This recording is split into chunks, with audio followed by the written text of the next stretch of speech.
Then the two told what had happened on the road and how they had recognized Jesus in the breaking of the bread. A woman named Sanbathion was alone in the corner when I entered her family hut one afternoon, which was located in an area where most people don't dare to go, especially at night. Since she was a child, she was unable to walk or move herself around. She greeted us in a shaky voice, behind the hapon, in her native language, Bicolana. When we entered, Sebastian lived with her sister family, and they all had left for the countryside.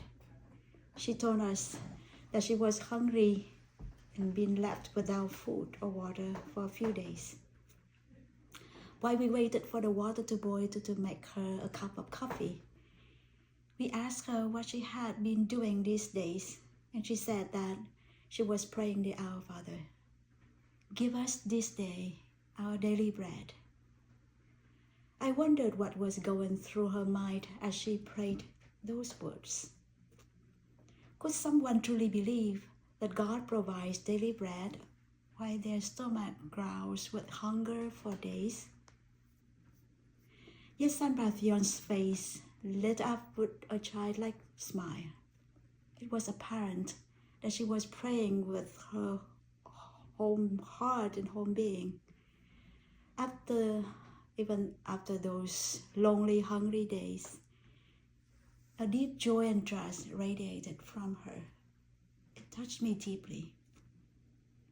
In that moment, I found the God that I was so much wanted to believe in. Sanbathion shared her faith with me in a gesture of breaking bread to nourish me. This experience with Sanbathion, which happened many years ago in the Philippines, is a place that I return to every time I need nourishment in my own journey as I search for God in the world. It shapes my image of God as a God of Eucharist, one who gathers us all to sit together at the table, where everything before us belongs to all of us, and we are invited to share what we have. This space informs and motivates my own action.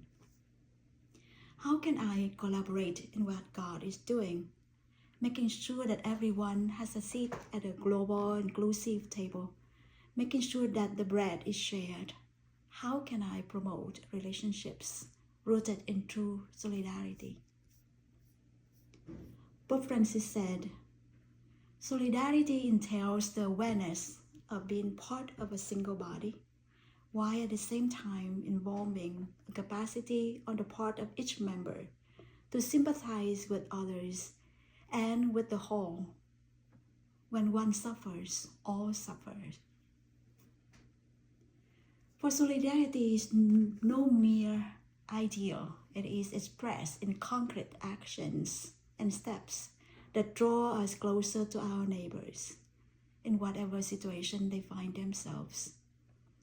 Solidarity, then, is not simply charity or doing good for someone else, but a posture that informs our way of looking at each other, to understand who I am, who my sisters and my brothers are, and who we are in relationship with one another.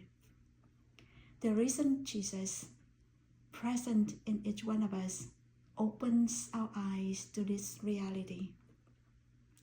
It is in the breaking of the bread, when we allow ourselves to sit at one table with each other and be nourished together, that Jesus makes himself known to us in the person at our side as our brother, as our sister. The early Christian community lived in this way.